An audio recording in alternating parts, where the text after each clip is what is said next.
Okey, Assalamualaikum. Okey, hari ni dah apa? 3 Syawal. Sebenarnya bulan Syawal ni termasuk dalam bulan-bulan haji. Jadi saya ingin berkongsi topik tentang menunaikan haji. Dan jangan tanya saya kenapa saya pakai tenggolok ni, sebab banyak orang kata kita orang Melayu kenapa nak pakai macam orang Arab. Jadi hari ni saya pakai tenggolok. Dan jangan pula tanya kenapa pakai t-shirt. T-shirt ni budaya orang putih. Itulah, kita pergi pada satu topik yang serius sikit lah. Pasal haji ya. Kita tak dapat lari kat Malaysia ni. Kalau kita nak pergi haji, kita perlu mendaftar di tabung haji.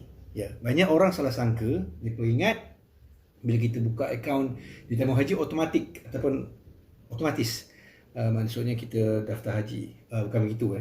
Bila kita buka akaun untuk simpan di tabung haji, sebenarnya kita hanya buka akaun untuk simpan di tabung haji.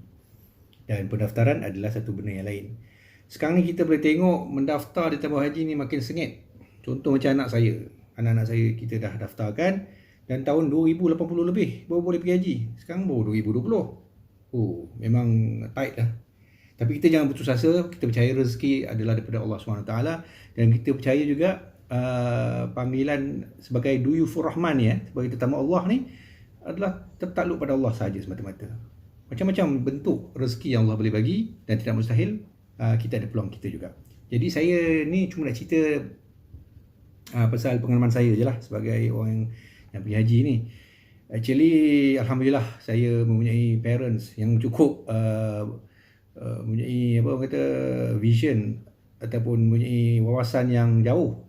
Masa tu sebelum tahun 2000 lagi, dia orang dah sedar betapa pentingnya untuk daftar haji awal. Masa tu daftar haji tak tight macam sekarang. Sekarang ni gila-gila sebab orang pun makin ramai. Dan kita kena tahu bahawa kuota untuk pergi haji hanyalah 1% daripada penduduk di negara itu. Macam contoh Malaysia, kita ada 34 juta, 35 juta. Jadi kuota 1% dalam 30,000 hingga 35,000 orang saja boleh pergi. Dan juga bila jadi COVID-19 ni, mungkin kita tak tahulah, kita berdoa supaya haji tahun ni diteruskan, tapi mungkin kuota akan dikurangkan lagi. Dia tak nak padat sangat kan. Sebab gila, satu kali pergi haji sampai 2 juta lebih orang, Mekah bukannya besar sangat. Dan kepadatannya tu adalah Masya Allah. Memang sukar untuk kawal. Kita boleh komplain itu dan ini terhadap kerajaan Saudi.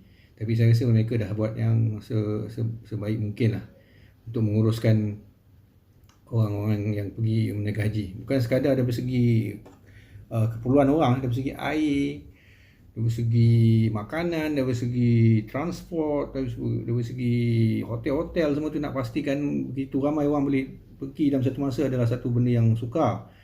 Dan juga perangai orang kita, orang satu dunia ni masing-masing mempunyai apa adat budaya yang lain-lain. Kita orang Malaysia, kita boleh kata kita agak bersopan santun dengan negara-negara lain yang mempunyai bukan nak katalah mungkin adat dan budaya mereka, dan juga mungkin mungkin pendidikan mereka yang berbeza-beza tak sama antara satu sama lain, jadi menyebabkan agak sukar. Dan satu contoh saya boleh bagi, contoh uruskan orang nak masuk ke dalam Masjidil Haram saja, itu pun adalah satu tugas yang amat susah. Saya tak tahulah, dia mungkin ada AJK yang menguruskan bahagian-bahagian trafik untuk orang yang pergi masuk ke Masjidil Haram ni. Tu sebab bila sampai satu tahap tu dia akan stop, dia akan tutup gate, orang terpaksa sembahyang di atas bumbung, di luar dan sebagainya lah. Tambahan pula kompleks yang baru tu tak siap lagi. InsyaAllah kalau kompleks tu baru, saya ingat kebanyakan orang boleh dapat sembahyang di dalam masjid lah. Itu adalah pada waktu-waktu biasa. Kita belum cerita lagi pada waktu sembahyang Jumaat. Saya ingat ramai orang dah tahulah yang dah biasa pergi ke sana. Bila waktu sembahyang Jumaat, katakan waktu solat 12 lebih, 12.50 ke macam tu, pukul 8 dia dah tutup gate dah. Gila, berapa jam tu. Jadi bila kita ingat pukul 9 dah awal, sebenarnya tidak. Pukul 9 pun kita dah kena solat di tempat yang jauh. Mungkin di kompleks yang baru yang tak siap lagi tu, ataupun di dataran saja. Jadi saya ingat topik ni memerlukan banyak video. Jadi hari ni kita tumpu pada satu saja, iaitu topik tentang bagaimana nak daftar di tabung haji.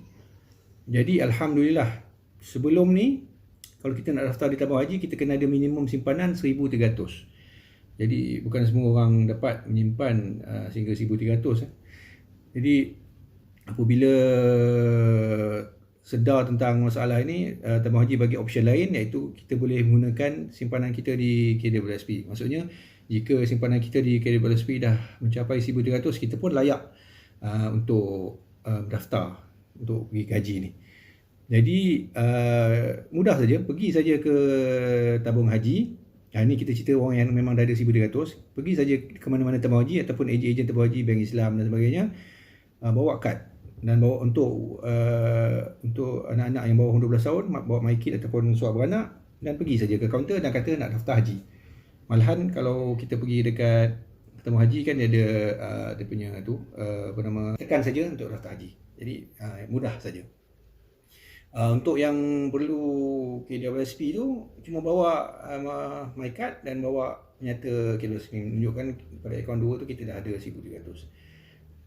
Dan juga katakan apabila masa kita dah sampai, orang dah panggil kita, simpanan tak cukup 9,000 lebih tu. Okey, ini kita cerita insya-Allah ketika keadaan subsidi daripada kerajaan, iaitu semua actually kos untuk pergi haji 20,000 lebih dan kita hanya perlu membayar 9,980 setakat yang saya tahulah. Jadi apabila katakan dalam keadaan kita tak cukup 9,000 lebih tu, insya-Allah kita boleh keluarkan daripada KWSP kita. Tapi jumlah itu aja. Jumlah macam kita punya belanja di Makkah Madinah tu, itu tak termasuk lah. Okey, jadi itu saja saya ingat melalui pendaftaran KWSP. Okey. Biasanya tentang kursus haji pula, apabila habis saja musim haji, saya ingat masjid-masjid di seluruh negara dah start buat.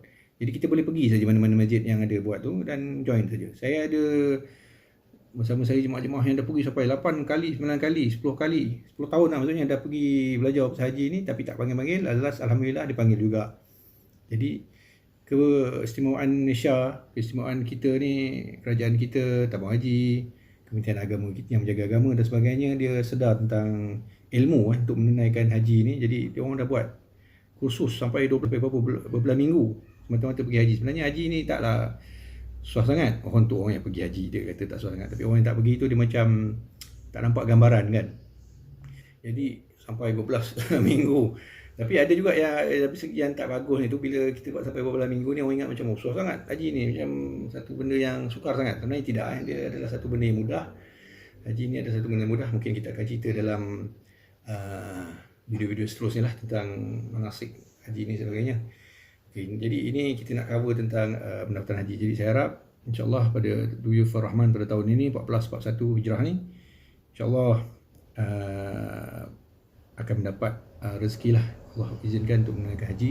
Dan juga pada yang lain tu, usaha lagi first step macam mana pun kena daftar. Jangan tak daftar, lepas tu tak daftar kata tak ada rezeki lah, tak sampai seru. Jangan cakap pasal tak sampai seru. Sebenarnya apabila Kaabah dah siap je, Allah telah memerintahkan Nabi Ibrahim untuk memanggil kita semua, untuk menyeru kita semua. Jadi jangan kata tak sampai seru. Ini adalah satu yang tidak bagus lah. Okey, setakat ini dulu. Assalamualaikum warahmatullahi taala wabarakatuh.